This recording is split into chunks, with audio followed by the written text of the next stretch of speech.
And now for something completely different. Forget everything you've been told by others before. Get ready for the real deal. The full story. Real talk about money, markets, life. Now, it's The Real Investment Show with Lance Roberts. Presented by RIA Advisors. And good morning and welcome to the Thursday edition, second best day of the week of The Real Investment Show. That's because tomorrow's Friday, wrapping up the week, also wrapping up the month. Why is that important?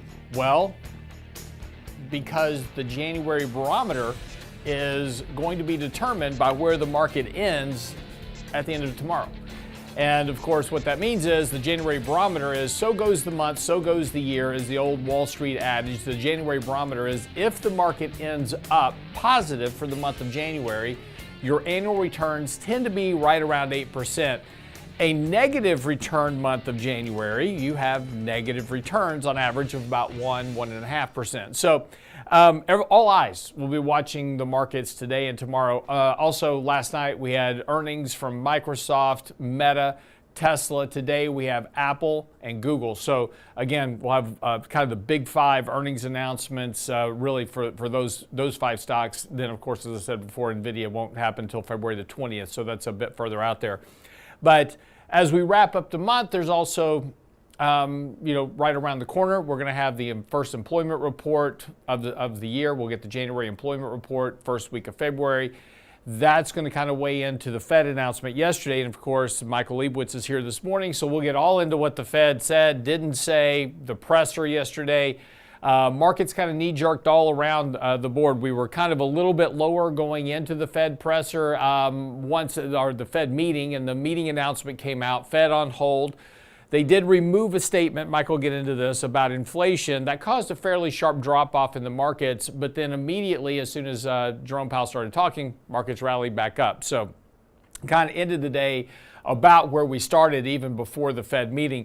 But overall, as we expected, no big change really of any consequence in that, and the markets were fully expecting the Fed to stay on hold.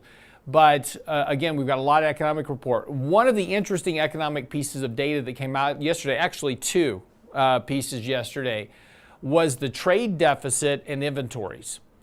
And we had a fairly large spread in the trade deficit, fairly negative trade deficit yesterday. And that was because exports are going up, but importantly, imports are declining. Now, a lot of people really just kind of overlook this report, but when you combine that fact that we're exporting more goods, that's great. So we've got more international consumption, that's fine, right? We're exporting more goods. 41% of revenues for the S&P 500 come from exports. But we import, right, from other countries to sustain standard of livings here, right? So all the things that you buy that get imported from other countries, that's food, industrial products, etc. Everything that we import to the country, that declined. That suggests that the actual economic underpinnings of the economy are actually a good bit weaker than maybe headlines suggest. And this was a note from David Rosenberg yesterday that the Fed is very likely getting themselves behind the curve because the employment data is still being affected by government hiring from last year. That's all being reversed. The underlying economic data or employment data has been mostly temporary hires, not full-time employment. We still see full-time employment declining, particularly as a percentage of the population of the labor force, right, overall, which suggests that employment is not nearly as strong as what the headlines suggest. And then you take a look at inventories. Both manufacturing and retail inventories are declining. So what that suggests is that the companies, right, they're not leveraging up on inventory because, again, if I've got a lot of inventory but I don't have any demand, I'm going to start liquidating my inventory to get my inventories in line with demand because we pretty much operate on what's called just in time, right? I have just enough inventory to meet demand. So if demand is declining, then I'm going to start reducing my inventory overhang, and because that's going to weigh on my profitability. So again, those two indicators certainly should raise a little bit of caution about the outlook for the economy. And also, too, yesterday we noted that the Atlanta Fed GDP was at 3.2%. After that report yesterday, that clipped a full percentage point off the Atlanta Fed GDP report. That's now expected at 2.3%. We get that number today. So we'll see what GDP looks like for the fourth quarter. when we get that report this afternoon. Okay, here's what you need to know before the bell this morning. Again, markets just really, despite all the headlines, this has been one of those weeks we've had just a ton of headlines, right? We've had the Fed, we've had the whole DeepSeek thing on Monday, lots of panic, lots of, concern about markets. A couple of things went on. First of all, the markets really didn't do a whole lot. Yeah, we had the sell-off on Monday, bounced right off the 50-day moving average, rallied back up sharply on Tuesday, just ticked off a little bit yesterday. It wasn't big, a little bit of profit taking, working off some of that overbought condition that we had. Retail investors bought this dip heavily on Monday, big surge in retail buyers actually buying the market on Monday with that dip, and especially in NVIDIA, lots of retail buying of NVIDIA on that dip on Monday. Other interesting, though, things here is that nobody really buys stocks anymore. If you take a look at options data, options data is off the hook. I mean, retail investors are piling into options at a pace we haven't ever seen before, period. Record options volume continues to become more recordy. I don't know if that's a word or not, but they're just getting, the records become more records. Almost every day, the amount of options volume is going up, and the amount of call options versus, and again, we're just talking about options, right? Options volume, well, it could be calls or puts. It's primarily calls. Investors are fully long this market. And again, on Monday, we saw a big uptick in retail investors kind of piling capital into the markets. And again, nothing wrong with that, but this is that whole kind of market environment that we've talked about before, is that FOMO is now the function of not, the fear of missing out on the way up. It's also the fear of missing out on the bottom. So when you have a sell-off, there's an immediate run-in by retail investors, this fear of missing out on trying to tap those bottoms. Again, this works until it doesn't, which is going to be, very important, because we saw this back in 2022. A lot of the money getting put into the markets is very speculative. It's not something that people are going to survive on a very sharp downturn. I'm not saying a sharp downturn is coming, but when it comes, all these people that are leveraged long in options and very leveraged bets are going to get really, really impacted very negatively. We're going to see a lot of devastation of retail wealth really kind of getting wiped out when we do eventually have some type of sharp downturn. For whatever reason it is, that's going to happen, and unfortunately that'll be the case. But overall, the market is doing just fine. We've got, when we take a look at kind of what's happening, again, the market is certainly kind of working off some of that previous overbought condition that we talked about. But importantly, we're just kind of forming a very defined wedge here. So either this market's going to make a breakout run back to new all-time highs, or we're going to break down here and come back down and retest recent support around the 100-day moving average. But importantly, really ever since December, we've just been in this big wide consolidation band. So the market's really kind of digesting this big run up that we had last year, that 25%, 23, 24% gain from last year. Really have just been digesting that here for a bit. So despite all the turmoil of stocks and markets and everything else that's going on, it's really just been a big consolidation. And these consolidations are never fun. It brings out the most bearish of headlines, of course, as is always the case. This time is different, it's over, whatever it is. But markets can't just go straight up every day. So we've got to have these periods of consolidation, got to have these periods of correction. We've been in that period here for a good bit of time here, but can certainly last a bit longer. February tends to be a fairly, since we are wrapping up the month of January, February tends to be a weak month overall. March tends to be a little bit better. We're still in the seasonally strong 6 months of the year. So again, we got to take that into account. But expect this consolidation. It could last here for a while longer, particularly as we wrap up earnings season. And when we come back from the break, we'll talk with Mike a little bit about earnings and the Fed more. But that's what you need to know before the bell this morning. We'll be right back for more of the Real Investment Show. Don't go away.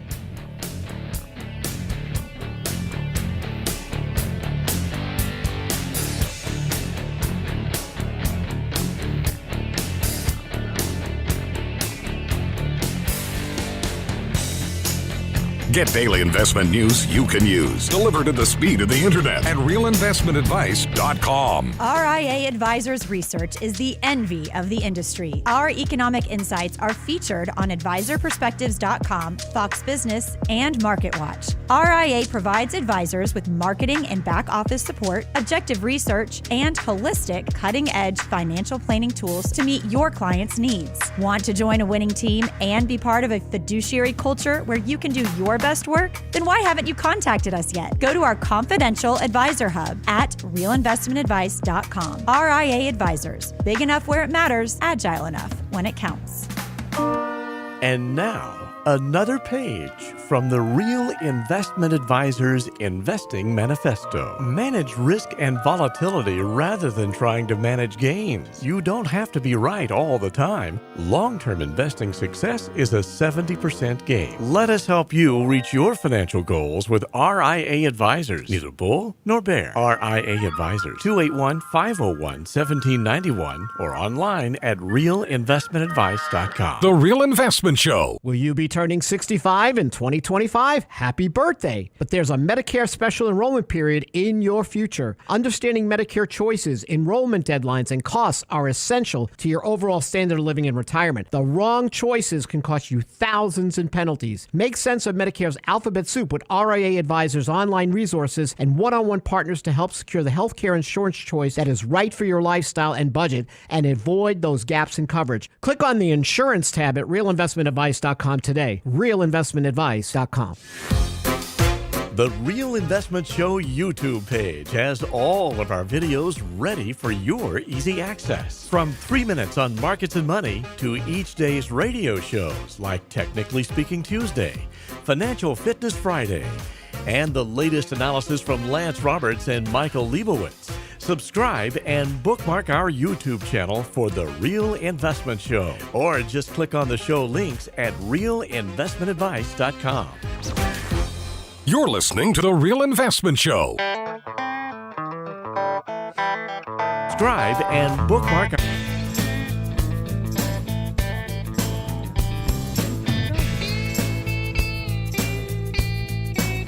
You're the one that turns this on in the morning.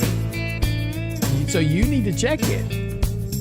Brent's over here complaining about stuff that he does and trying to blame me for it. I don't play that victim role thing. So, yeah. I wasn't even here when it happened. So, the Gremlins did it. So, a couple of things. First of all, welcome to the show, Michael Leibowitz. Mike, how you doing this morning? See, his audio is not working either, so let's let Brent's going to blame me for that as well, I guess. So there you go. Hey, Mike, how are you this morning? I'm doing great, thank you. Good. Got a little frog in my throat, but I'm good. That's all right. So a couple of things, just real quick. Mike had some big earnings announcements last night. We're going to kind of be moving markets a little bit this morning. Microsoft announced earnings. They beat on revenue and earnings, top line and bottom line. A little bit of weakness, and I thought it's kind of humorous actually because they're talking about their data center revenue, the Azure cloud revenue, and it came in a little bit weaker than expected. They're still growing that revenue at 31% annually, Right.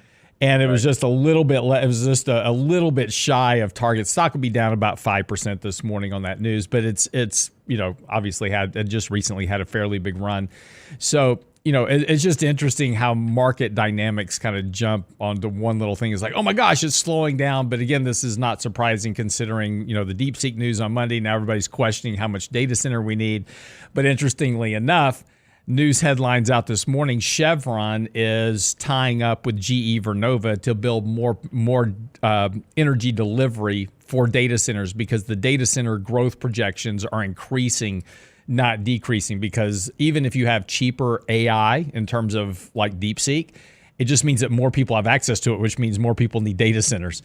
So, it's very interesting kind of what's happening in the dynamic of all this. But Then, of course, Tesla reported earnings last night, good bit weaker on actual EV sales, but I thought, Elon was being Elon yesterday.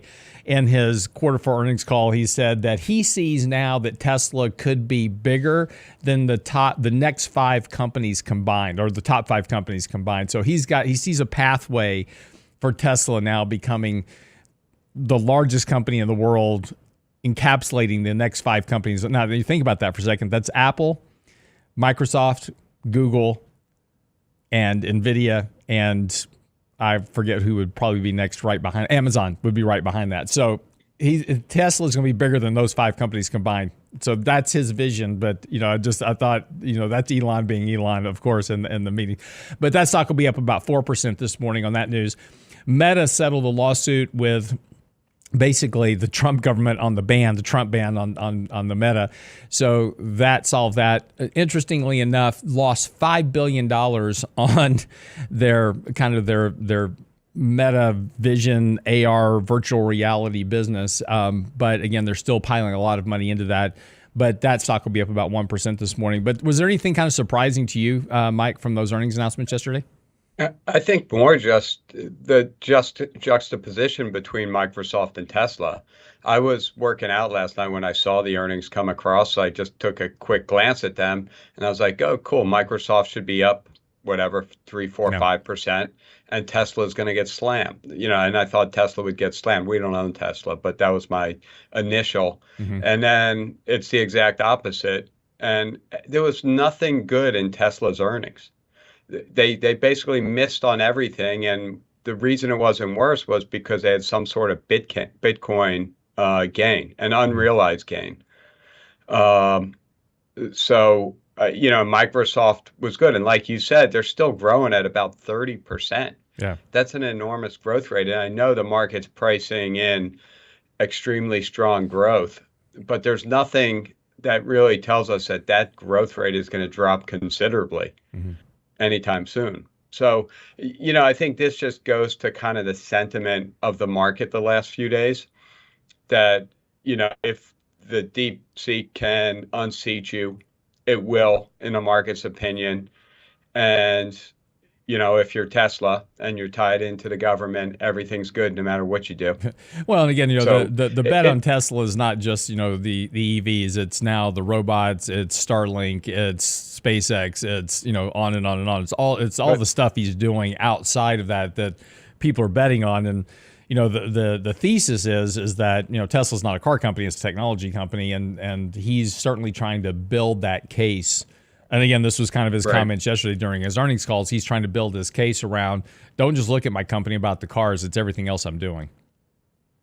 But a lot of the other things he's doing are in different entities. They're not part of Tesla. Well, yeah. So that's what's unclear to me. I'm not arguing with you. I'm just saying that's his case. No, I know. It's just, Tesla's always been a darling. Yeah. Well before Musk's recent rise here. Yep. So, a lot of investors are just betting that Tesla will be the computer engine behind every car, that robo cars will be everywhere, that, some of these other robotic technologies will be part of Tesla and will be huge. And, they maybe, but it's a big bet at this point. Yeah. But anyway, it's going to be interesting today. Apple, Google report their earnings, so we'll see what they have to say. But again, despite kind of all the maturations in the markets over this week and all the news headlines, of course, that we've had, markets are really holding in there pretty well. Yeah, there's some stocks and certainly there's some pressure. NVIDIA flirting with the 200-day moving average right now. But again, you have to take some of this stuff with, and Mike, I think this is, kind of an important point is, there's a lot of focus on Tesla. Oh, it's a big sell-off on Monday and, it's flirting with the 200-day moving average. It's flirting with the 200-day moving average. It's been here. The reason that the 200-day moving average is here is because this is the price it's traded at over a 200-day period. And when you get too far away from these moving averages, you're going to have these corrections. Well, NVIDIA had just hit an all-time high, was very deviated from its long-term moving average. So a correction was inevitable. You just needed some type of news headline. Stock was very overbought, very extended. had been going through a correction, but you got to remember the stock was up 135% or something like that, last year. So you've had these huge gains in these stocks. And then, when you have a correction, everybody's like, oh my gosh, it's the end of whatever it is, right? Because you had this correction. And maybe it is. I'm not, look, I have not had enough time here to really, we wrote an article about DeepSeek on Tuesday. It's on the website. It's our full analysis of kind of what we know about DeepSeek so far. But there's all these assumptions being made now about, because of DeepSeek, that it's going to require less chips and all this other stuff. And nobody knows that for sure, right? This is all guesstimates and assumptions. We don't know what this actually turns out to be because, again, if the AI is cheaper and gives more people access to AI, then more people are going to need to buy chips to access AI. So, it could actually work in the opposite for NVIDIA. We just don't know. But again, we're having this knee-jerk reaction, and everybody's making these long-term predictions about companies. And I just want to warn you to be careful because we've heard this numerous times about companies like Apple, Google, Microsoft, et cetera, throughout history. And they have big corrections like, oh, no, that's it for Apple. It's done. They're not selling anymore. iPhones, they can't innovate, whatever. And then the stock goes up. Yeah, they haven't grown revenues in 5 years. The stock keeps going up. So, you can't take, just be careful with positions and, and make these big, broad assumptions about something. As I noted yesterday, of the 10 stocks that have had the biggest market capitalization drawdowns in history, NVIDIA has had 8 of them. And NVIDIA has grown to be one of the largest companies in the world and has recovered from every one of those drawdowns and gone substantially higher. So, and again, some of those drawdowns were like 60, 70, 80, 90% of its value. So, just be careful with headlines and making big, broad assumptions. And that's what we talked about on Monday is, don't make these knee-jerk reactions. We've got a lot of volatility going on in the markets. But a lot of this stuff, Mike, was just big overbought conditions getting corrected and may very well. And I'm not making the case to buy NVIDIA here. I'm not, because it's too soon to really kind of determine that. We have a long position in NVIDIA. It's a small percentage of our portfolio, but we may wind up buying at some point if this works out to where it shows promise that the kind of the data center train is continuing to leave the station, then you'll still want to own these companies. But again, don't make big broad decisions on just a few days of data that we don't really have any conclusion over yet, when a lot of it's just a technical move. Mike, your thoughts? Well, in that regard too, DeepSeek is a Chinese company. So we know much less about it than we would if it was a company from America or some other country. And that's a big deal because we're in some kind of soft war with China going on right now. And there's going to be tit for tat. And, it appears, part of that battle. Now, DeepSeek may be the end-all AI tool. We don't know, though. And because it's Chinese, it's going to take a long time to know and to figure out what it is. Yeah. And can AI be done much cheaper like they did it, or is it kind of a brew? Yeah, well, we'll find out. But apparently, Sam Altman from OpenAI came out yesterday and said that basically the way that they built DeepSeek was they just basically scraped a whole lot of ChatGPT into it, and that's how they formed the base. So, one thing China is good at is replicating stuff and stealing stuff and replicating it a lot cheaper. So, that may very well be the case. We'll find out. All right, quick break. We'll come back. Let's talk about the Fed. What the Fed said yesterday. What does it mean for interest rates? What does it mean for inflation? All coming up next with Michael Leibowitz. Don't go away.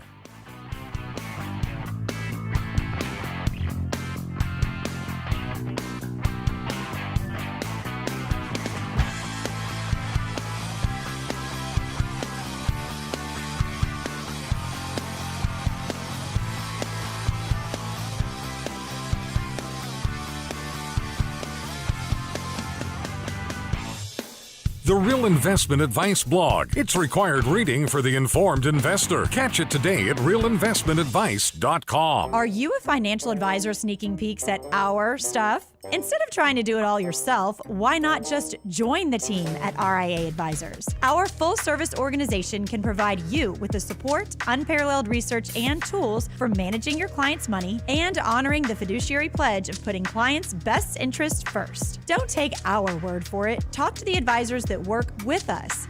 Want to come win with us? Go to our confidential advisor hub at realinvestmentadvice.com. RIA Advisors, big enough where it matters, agile enough when it counts.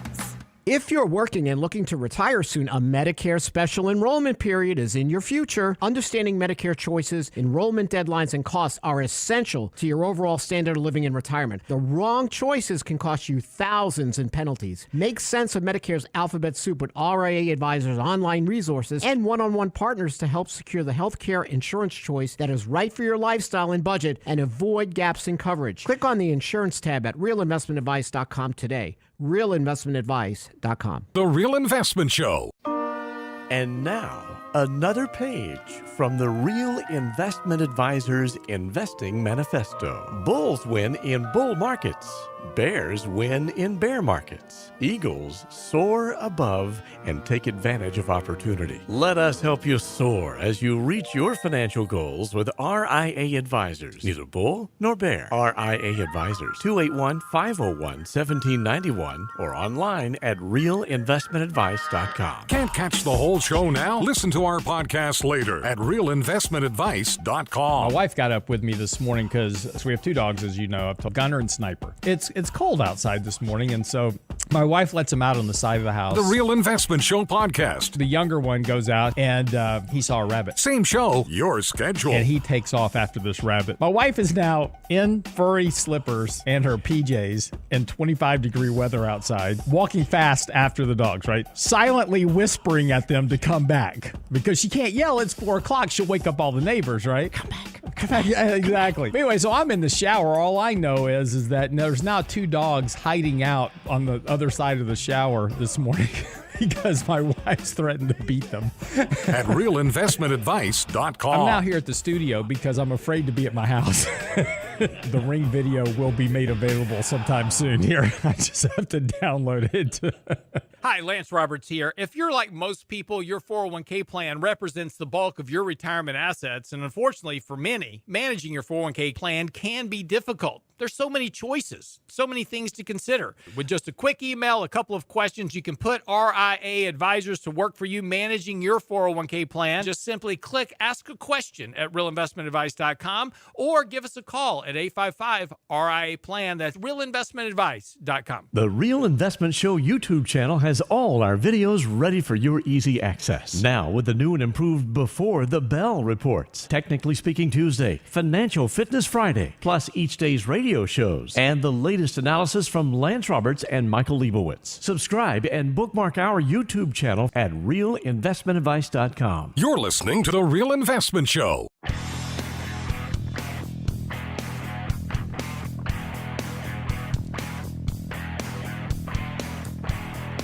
And welcome back to the show. I'm your host, Lance Roberts. You know why I like Thursdays, Brent? Thursdays are my favorite day. Why do you think I like Thursdays?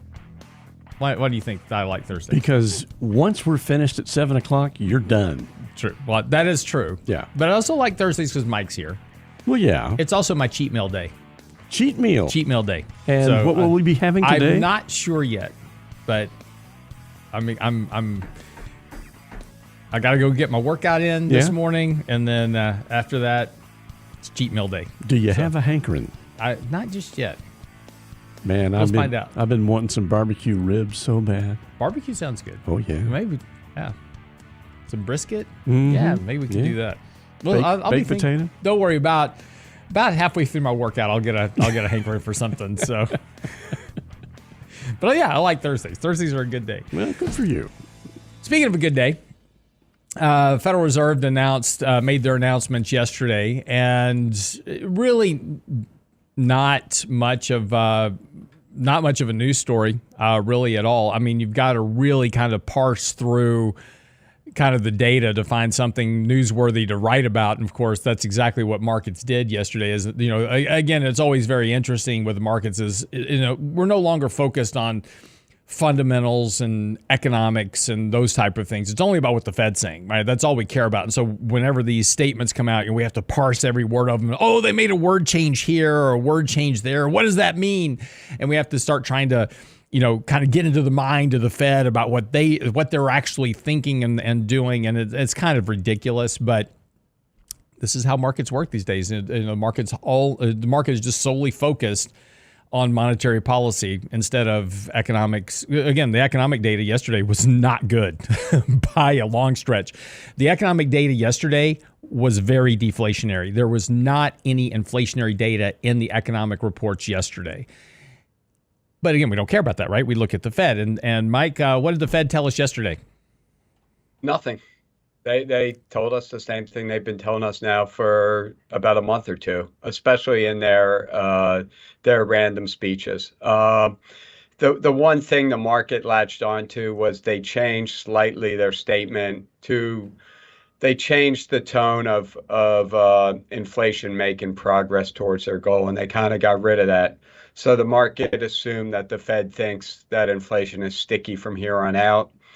Then in a press conference, Powell went on about 5 different times to 5 different questions saying that's not true. The last 2 inflation reports were favorable, and we continue to think that inflation will make its way towards our goal as we forecast in the December projections. Mm-hmm. So, and I think if you watch the bond market before, during, and after, the bond market seemed very, very comfortable with what he said. It never really sold off after the statement. It sold off a little bit after the statement when they removed that statement. But then as he was speaking, it kind of rallied back, and it basically ended the day yesterday where it started today, or where it started before the Fed, and it rallied overnight. Yields went lower. So, I think the bond market kind of saw right through everything, and that nothing has really changed. He talked about the labor market, and he did make a very important point. So we've been talking a lot about how people aren't getting fired, but they're also not getting hired. And you see it in the rising, continuing unemployment claims. You see it in the JOLTS data. The hires rates is about a 10-year low. And he said that's okay for now, but it can be very problematic if people start letting people go because there are no jobs. So he said the unemployment rate could rise really quickly if the economy slows down. So that's on their radar. And again, he talked about shelter prices and the flaw, and that they have seen them starting to come down the last few months, and they expect that to continue based on real-time data that they get and the market gets. We've been talking about that as well. But other than that, and the stock market now is up, about 25, S&P is up about 25 points this morning. So it too has largely erased what it did yesterday based on the Fed. Mm-hmm. So, I think while they did remove that statement, they largely did what everyone thought they would do. The Fed funds futures are still kind of pricing in the same 1 to 2 Fed cuts starting as early as June. And I guess the only other notable thing was there were a few questions about Trump, and Trump's demanding lower interest rates, Trump's demanding other things, and he just sidestepped them. He just, basically said no comment. We'll do our job.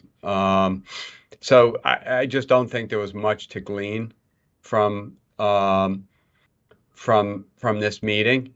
So now we go back to data. We'll get GDP today. And actually, I don't know if you saw it, but the Atlanta Fed dropped their forecast. Yeah, no, I talked about fourth quarter. Right. Yeah. No, real quick, let me just I touched on that during the opening segment. Yesterday, and again, this is what I was mentioning about the economic data yesterday was really not inflationary at all.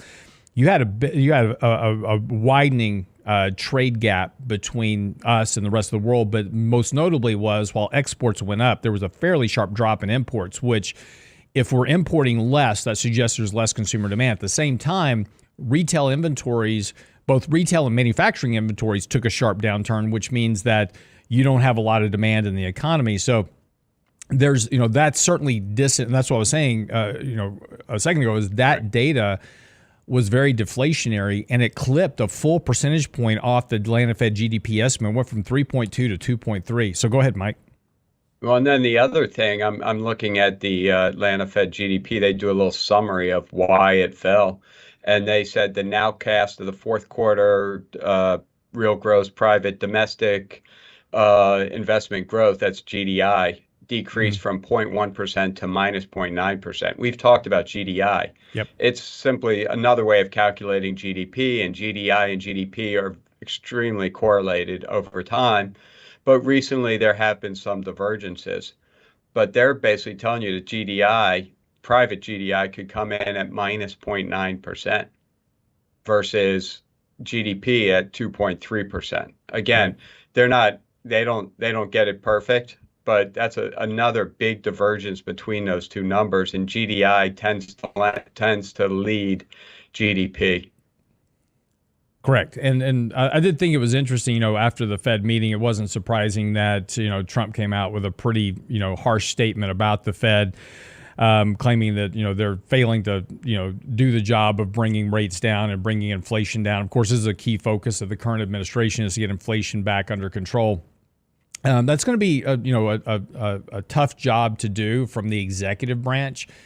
You can, you can certainly increase the number of drilling permits as an example, but if it's not profitable to drill, companies aren't going to drill. So, right. Unleashing energy production sounds like a great idea, but if it's not profitable, these companies aren't going to drill because they won't drill if they can't make money at it. So, it's going to be interesting. Trying to control inflation from the executive branch is going to be difficult, but he does have a tool to do that, and he is working on this to some degree, which is reducing government employment.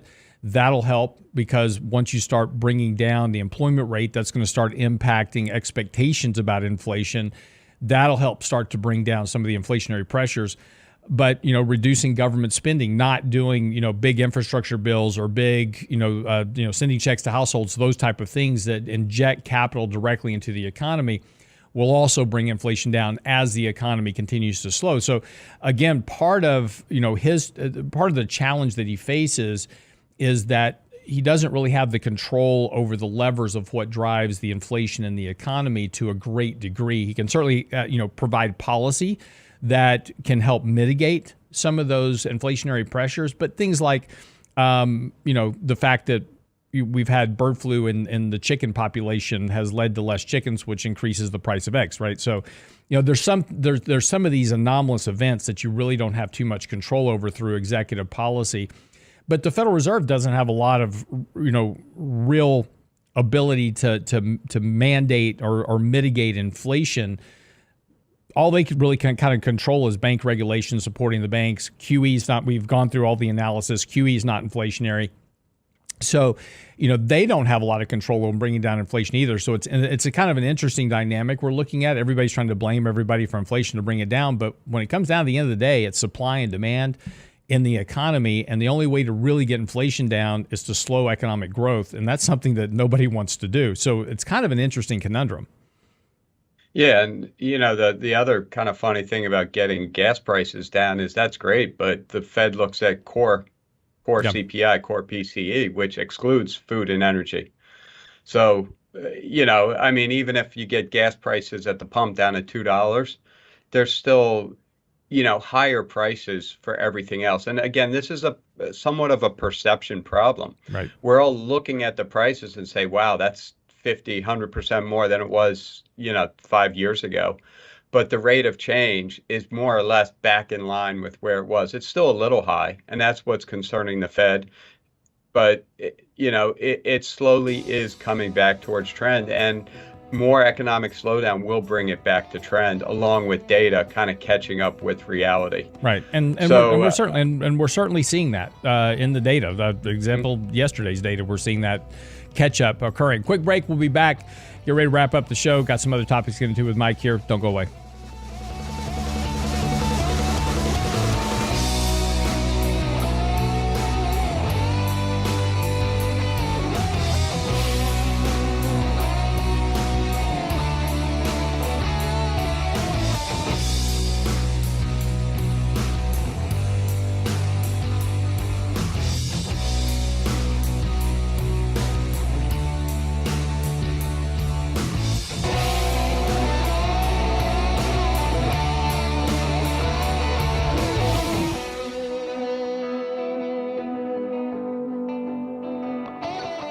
Get daily investment news you can use, delivered at the speed of the internet at realinvestmentadvice.com. RIA Advisors Research is the envy of the industry. Our economic insights are featured on advisorperspectives.com, Fox Business, and MarketWatch. RIA provides advisors with marketing and back office support, objective research, and holistic, cutting-edge financial planning tools to meet your clients' needs. Want to join a winning team and be part of a fiduciary culture where you can do your best work? Then why haven't you contacted us yet? Go to our confidential advisor hub at realinvestmentadvice.com. RIA Advisors. Big enough where it matters, agile enough when it counts. And now, another page from the Real Investment Advisors Investing Manifesto. A passive investment portfolio requires active risk management. It's not a choice, it's necessity. Diversification doesn't protect against risk of loss. Let us actively help you reach your financial goals with RIA Advisors. Neither bull nor bear. RIA Advisors, 281-501-1791 or online at realinvestmentadvice.com. The Real Investment Show. When it comes to wealth management, most people think of stocks and bonds, but it's like enjoying one layer in a 7-layer cake. At RIA Advisors, we want to make sure you get your cake and eat it too. Social Security, Medicare, creating a tax-friendly retirement paycheck. Perhaps you're saving for college. How about life insurance, guaranteed income solutions, all along with comprehensive planning? At RIA, a holistic approach to your money is our priority. Call us today, 855-RIA-PLAN, or find us online at realinvestmentadvice.com. realinvestmentadvice.com. In 1999, a parafiduciary group of financial advisors were busted by corporate giants for trying to operate in their clients' best interest. These men promptly escaped from a high-cost margin environment to the Houston Energy Corridor. Today, still excoriated by their former employers, they survive as protectors of others' fortunes. If you have a problem about preserving capital, if no one else can help, and you can find them right here, maybe you should hire the RIA team. You're listening to The Real Investment Show.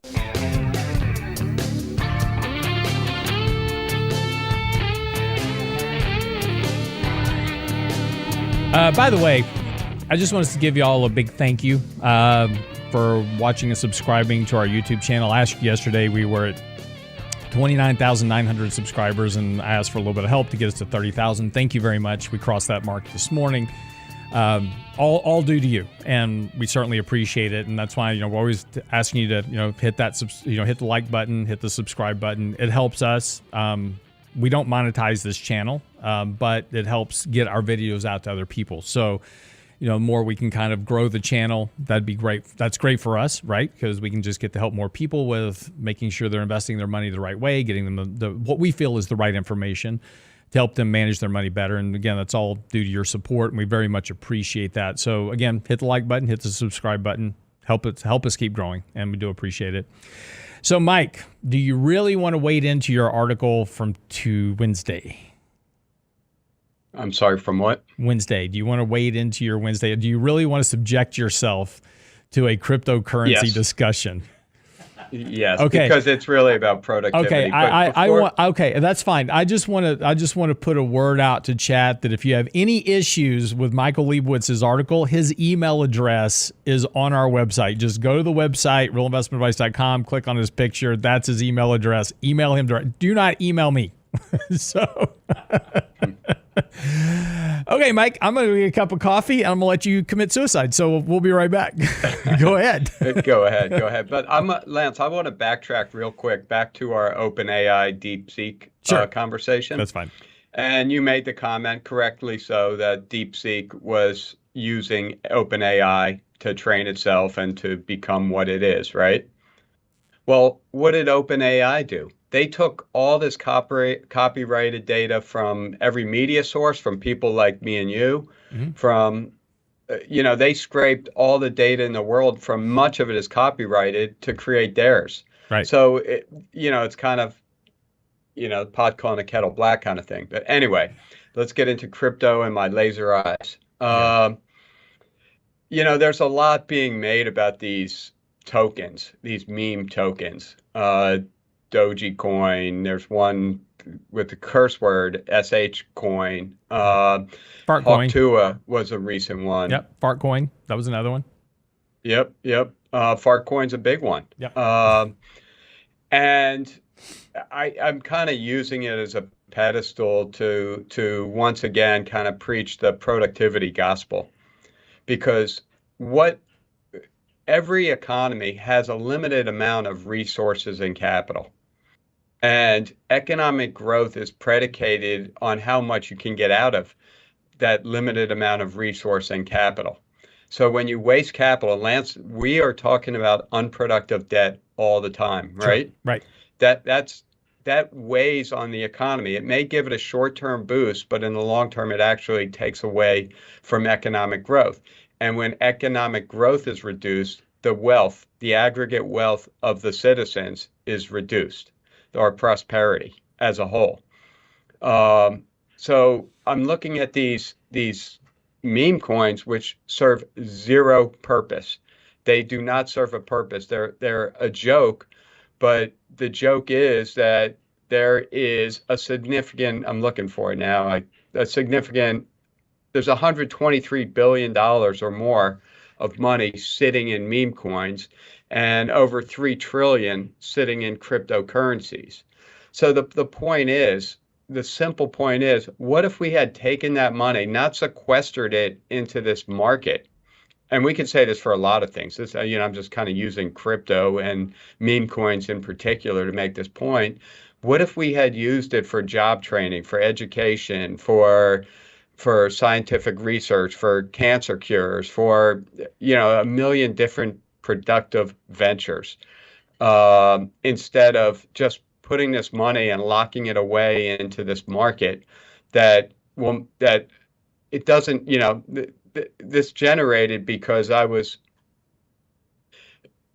people are saying, well, it creates wealth.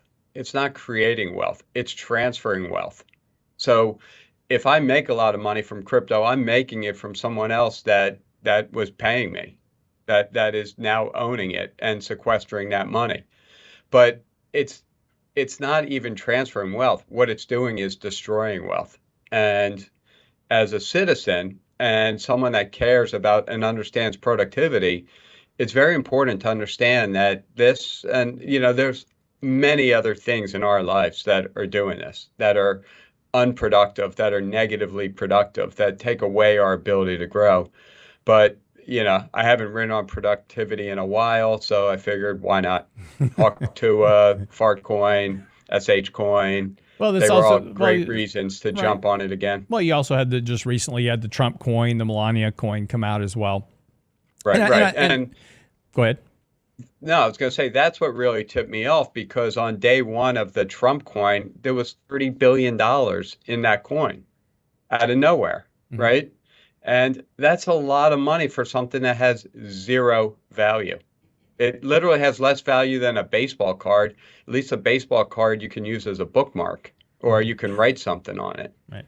So, and again, it's an interesting market in general. Look, I mean, first thing we have to do is and I'm not disagreeing with your point, because again, whenever we speculate with money, right, somebody's destroying wealth, somebody's creating wealth, right? So kind of a simple example of this is Las Vegas. You go to Las Vegas and you put your money down on a blackjack table.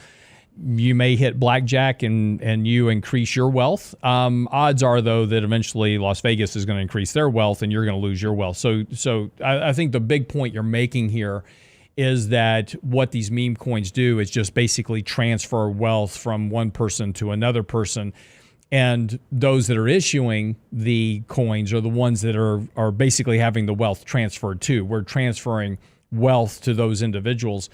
But we do this a lot in our economy today. One of the fascinating things that we have going on right now, kind of in particular to me, which is very interesting, is influencers.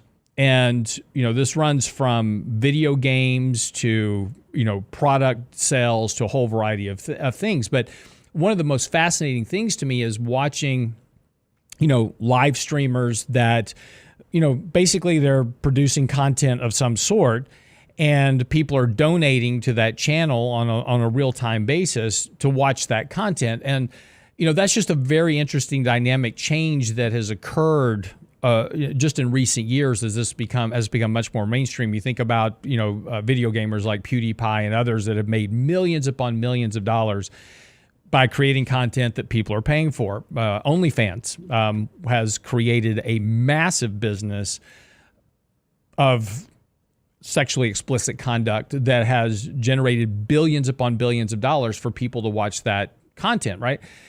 And I'm not saying there's anything right or wrong with it. I'm just saying this is the new environment we're in, is that the world has changed dramatically. And the issue, and I think the issue you're trying to point out is that we transfer a lot of wealth into very non-productive uses. And so we're basically, I'm giving my money to Mike. Mike has now my money, and I don't have my money anymore. But we're not creating anything productive about that. We're not creating more jobs. We're not creating more, manufacturing or production or anything else.